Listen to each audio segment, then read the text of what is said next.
Hello, welcome back to another episode of Dutch Diecast Collector. If you're new to the show, also a very big welcome. Today we got a 50 years of the Turkish Air Force from November 24.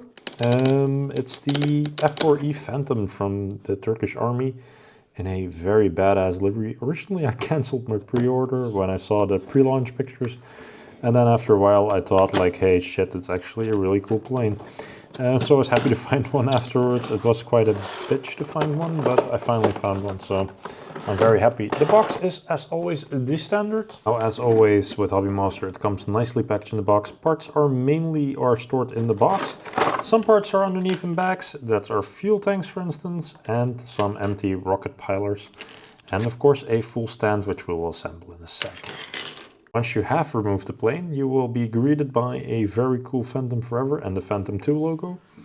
And of course the giant Turkish flag, which is nicely painted on there. Let's see if we can get some extra light on there. So starting from the beginning, a very sensitive pitot. Be very careful with this one.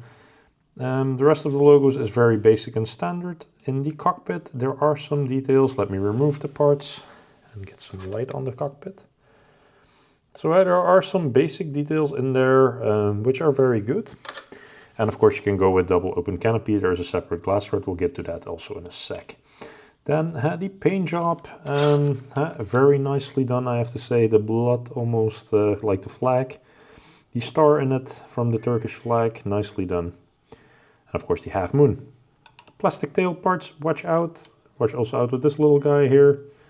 First the Phantom logo, the tiger, nicely done. The engine details, although being very basic, still there are some details, so that's very good. As I mentioned, the bottom. And of course, İstiklal Gürklerdir.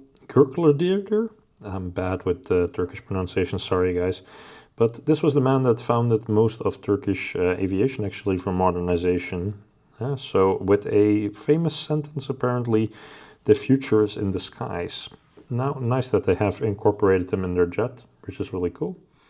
Now, what I'm going to do in the meanwhile, I'm going to show you guys how this looks on wheels and how easy it is to install, and get back to you. With landing gear down installed.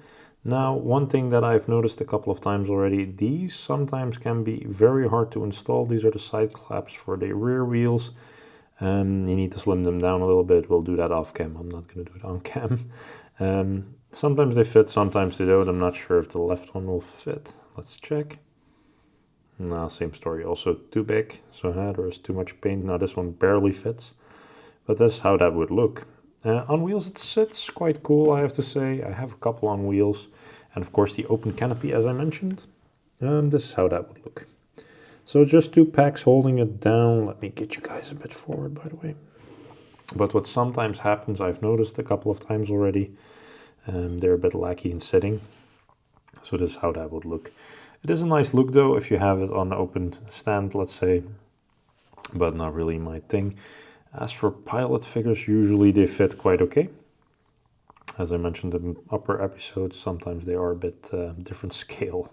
So everything is 1/72 scale, but with this plane again, the pilots are a little bit tinier than some others.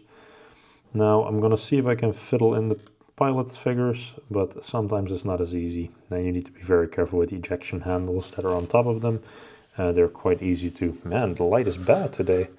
It's a very dark day here in the Netherlands, and I'm trying to film with light limitations. But yeah, sometimes you need to get them under, and sometimes it works, sometimes it doesn't, so be very patient and careful. Like now, I'm trying to... my pilot is going into a cradle position in there. But this is a nice example of take your time with installing. Yeah.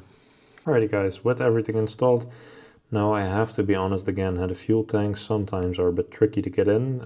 It's like a dual slot, so you have two levels that you need to enter. So first one is being deep in the frame, and also again the fitment around the missile racks is a bit tight, so this one is almost hitting and it's in the right position. So that's a choice thing that you think like, I like it or not.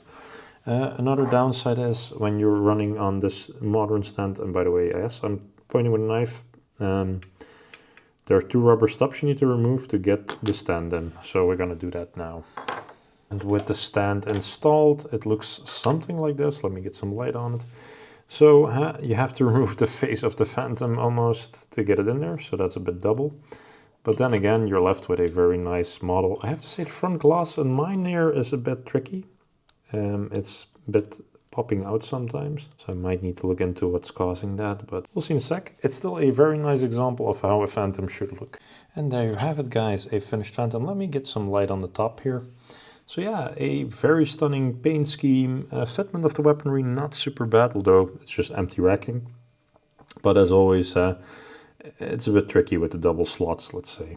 But the paintwork does make up for that big time. Although it doesn't have evaporate, it's still a very pretty looking F4. Thank you guys again for watching. Please like, share, subscribe.